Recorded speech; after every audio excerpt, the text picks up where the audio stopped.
Proper product research can make or break your Amazon private label business. I want to show you my process for how I do $20 million a year on Amazon. Check out additional classes below that are coming up. Let's talk about the cat tower. And what we're going to do is we're going to run a dive, and I'm going to show how we could go about doing that. So basically, we're going to walk through now how we would do an evaluation of this product. How much money do we need? How risky is it? How good are the competitors? How are they getting their sales? And so you can really get a good idea of how you would evaluate a product. Now, keep in mind that you will probably need to do this for hundreds of products to find a few good ones. We recommend the more that you do evaluations and scorecards, the more likely you are to find a good product that's a little bit lower risk that fits your budget. That just makes sense. It's a numbers game. So don't do it 3 times on 3 products, fall in love with one of the ideas and force it, right? You have to make sure that you are just allowing the data to make the decisions for you. Now, one of the things you can do is when you do a search, you're not 100% sure that you're searching the correct or the biggest keyword, but that's okay because at Data Dive, we created an algorithm where if you choose the best seller, we're going to go and look for the other 15 or more best sellers of a similar type of product. So what I'm looking for is sometimes Amazon will tell you how many units something is moving. I don't really see it. Sometimes they'll put it here. So what I'm going to do is I'm going to open up Data Dive's dive box. And this is going to evaluate all of the competitors that you see on this first page. And what I'm going to do next is I'm going to load page 2. I really want to understand, what are these different competitors that are here? And if I sort by sales after it gets done loading, this seller here, Sheen 3-layer and Newest Cat Tree by Unique. These are the 2 biggest sellers. They're selling 7,300 units per month and 6,300 units per month. $294,000 per month in revenue and $250,000 per month in revenue.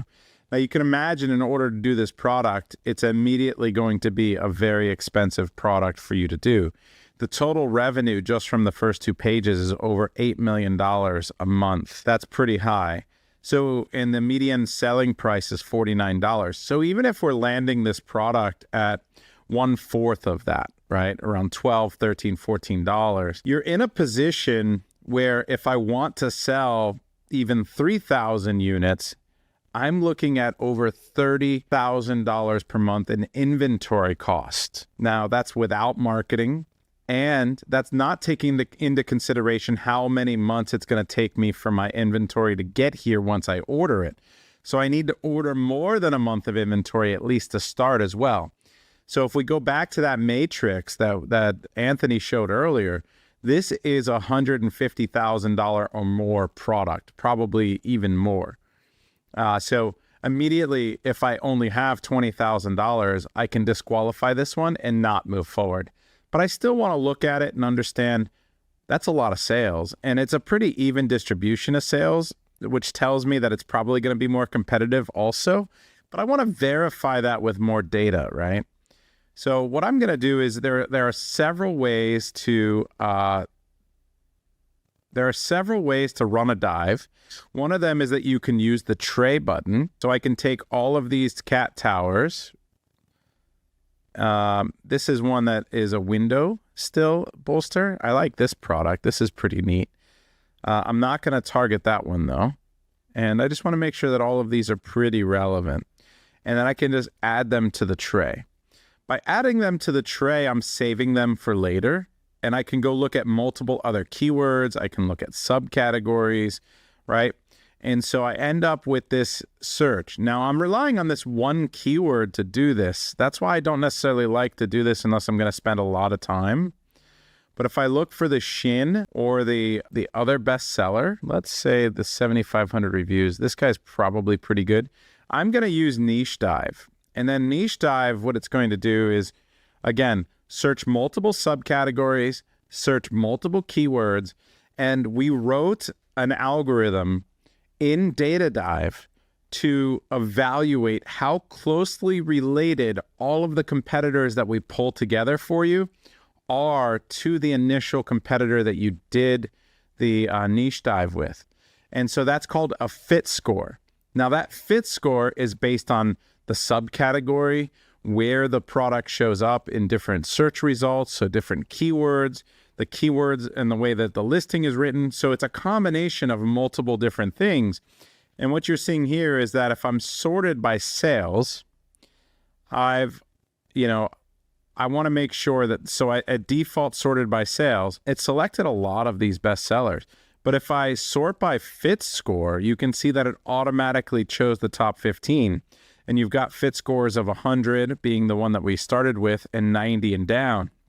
And I can just kind of zoom over and make sure that all of these are in fact relevant to the type of product that I'm looking for. And they are. So I'm going to keep these. But what I want to do is I do want to make sure that I have fast moving products as competitors. The reason being is because if someone's really good at Amazon, I want to get their data. Now this is massive. It left it out. It put a lower fit score maybe because of the price point, but it sells a lot and at $100. So I'm going to add it back in. And this is a 68-inch one. This is pretty big. And I think that that's enough. So we've got quite a few. I like to have at least 15. And there are a lot of good sellers here. Then what I'm going to do is I am going to put dive. Now, when I put dive, Data Dive is going to go in and they're going to find all of the keywords that each of these individual 18 competitors are ranked on. So they could be on page 7, they could be on page 1, but it doesn't matter if they are indexed. And that's what indexing means, is that they are somewhere in the search results on that keyword, then we are going to find it.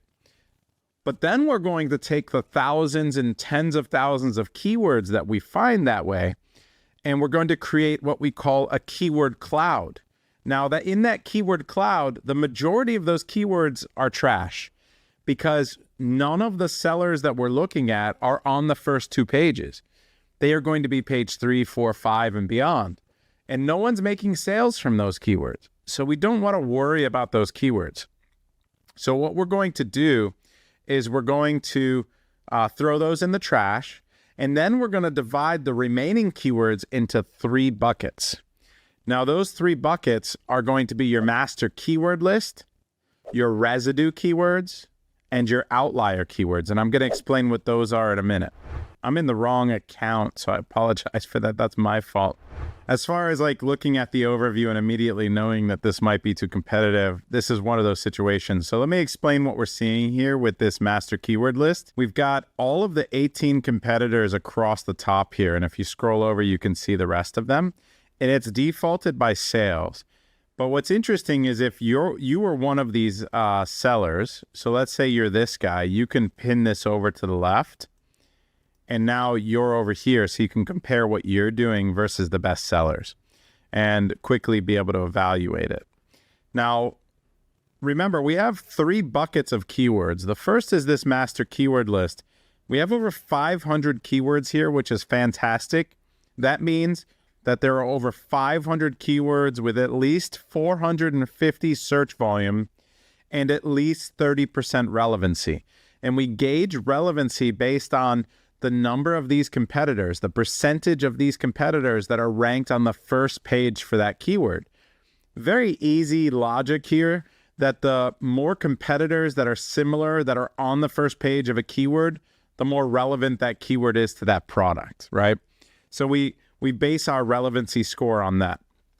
Now, if we were to go and look at the overview, in the overview, we can see a Google trend here.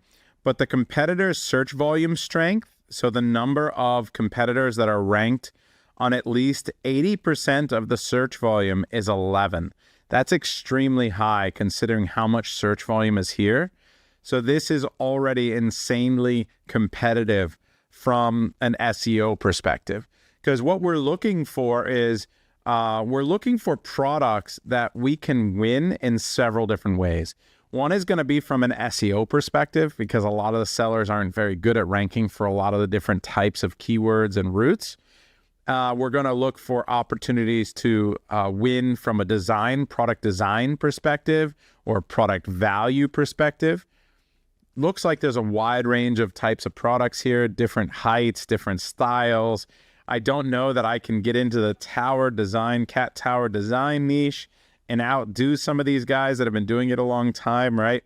So this one would be one of those products where I can quickly say I'm probably not going to move forward with it, but we're still going to go through the process of scoring it and talking about the details and why.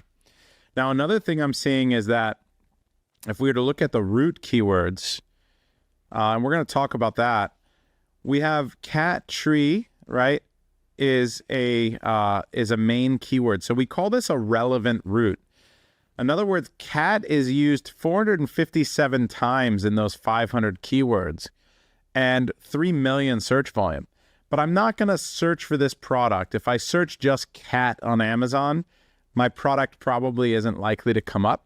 So I use that litmus test to determine whether it's a relevant route. Cat tree, very relevant to what I'm selling. 252 keywords with 2 million search volume.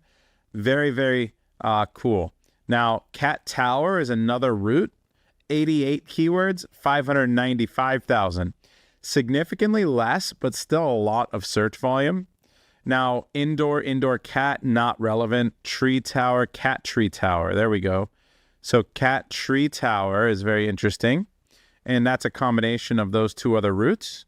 That's also 33 keywords with 200,000 search volume. Cat tree indoor, cat tree indoor cat.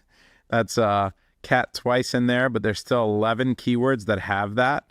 And I'm kind of selecting them just so I can visually quickly tell how many relevant routes there are. And then this is really just a gauge to see what is the search volume distribution amongst these extra ones versus these top two. Because that's a question we're going to ask later to determine the risk of this product.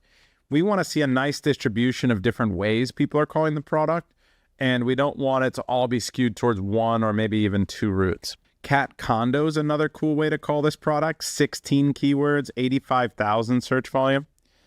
And let's see, that'll be enough for now. But if I come back over here to the master keyword list, one of the first things I'm looking to do after I kind of evaluate the routes, I look at the overview, and I'll point out one more thing in the overview that's pretty cool. Based on the keyword you use to bring in the master keyword list and create it, we can pull Google Trends and Amazon search volume trends. So what we're seeing here is that it's actually trending up over the last 5 years. Now that's pretty cool that this product is growing or expanding. We're also going to ask about that to evaluate the risk. We don't want to necessarily be moving into a product that's dying in popularity or a shrinking market. We're looking for opportunities that are expanding. So it's good to see that overall you have some trends in the right direction here.